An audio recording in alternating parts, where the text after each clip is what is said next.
Olá, senhores. Estarei falando sobre o Código Visigótico e os seus processos de julgamento. Como era o julgar no Código Visigótico?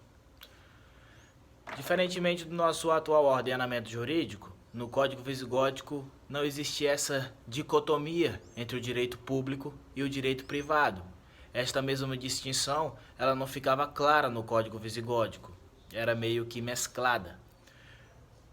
O juiz, ele seria pago pelas partes e poderia ser juiz quem fosse eleito pelo príncipe ou escolhido por ambos mediante o testemunho dos homens bons.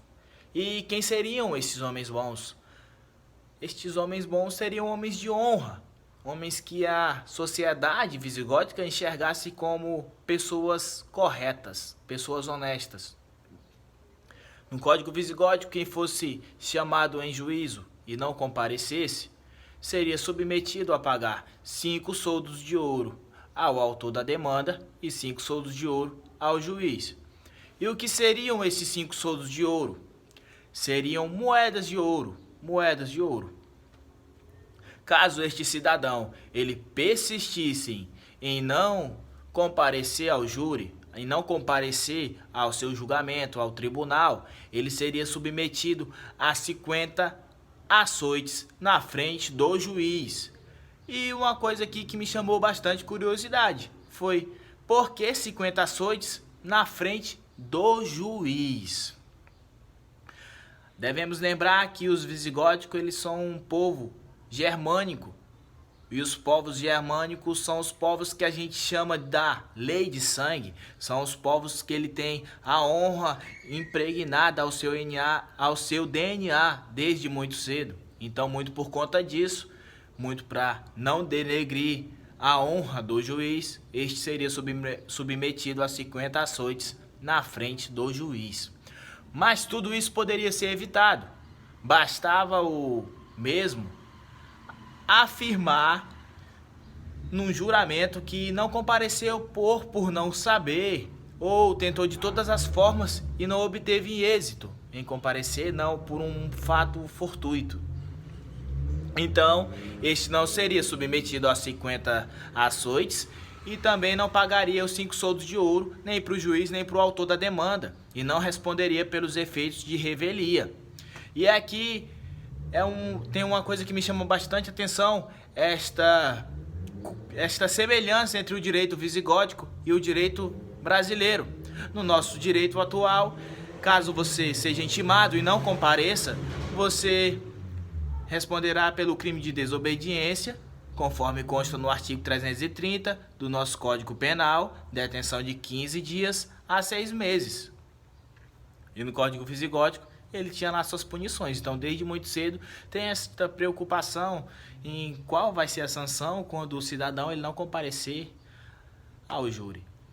Aos juízes já se aplicava o que chamamos hoje de o princípio da impessoalidade. O juiz ele não poderia julgar nem com ódio, nem com amor. Deveria julgar de forma imparcial. Mas caso este juiz ele julgasse torto, este seria obrigado a devolver o que ele adquiriu indevidamente. Exemplo, o juiz julgou seu caso torto.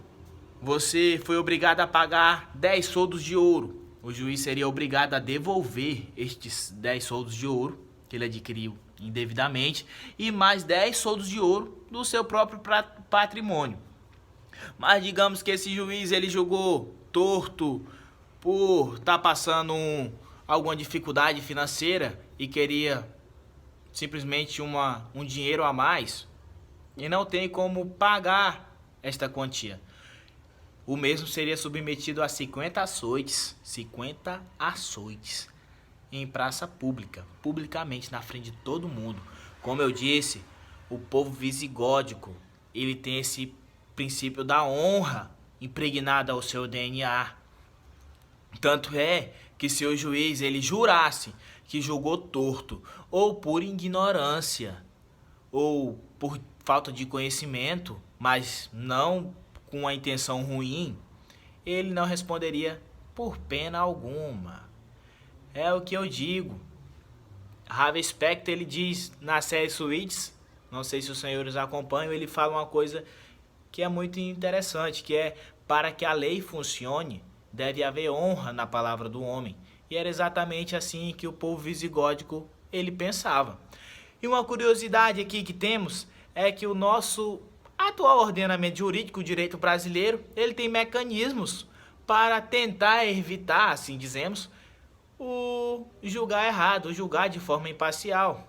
Exemplo disso é o artigo 134 e 135 do Código de Processo Civil, onde diz que o juiz ele não poderá trabalhar em casos que ele trabalhou quando ele era juiz de primeiro grau, ou quando tem algum parente próximo dele, ou algum amigo próximo.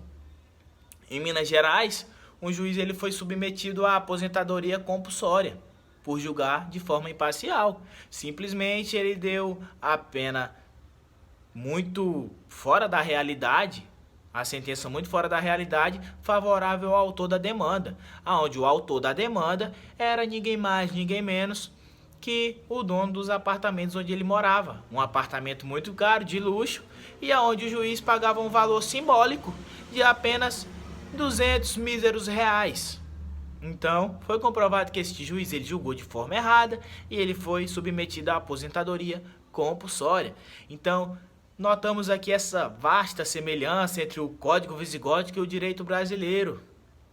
E eu pergunto para os senhores, por que será que existe essa semelhança entre um direito que foi executado há anos atrás, há centenas de anos atrás, e o nosso direito atual?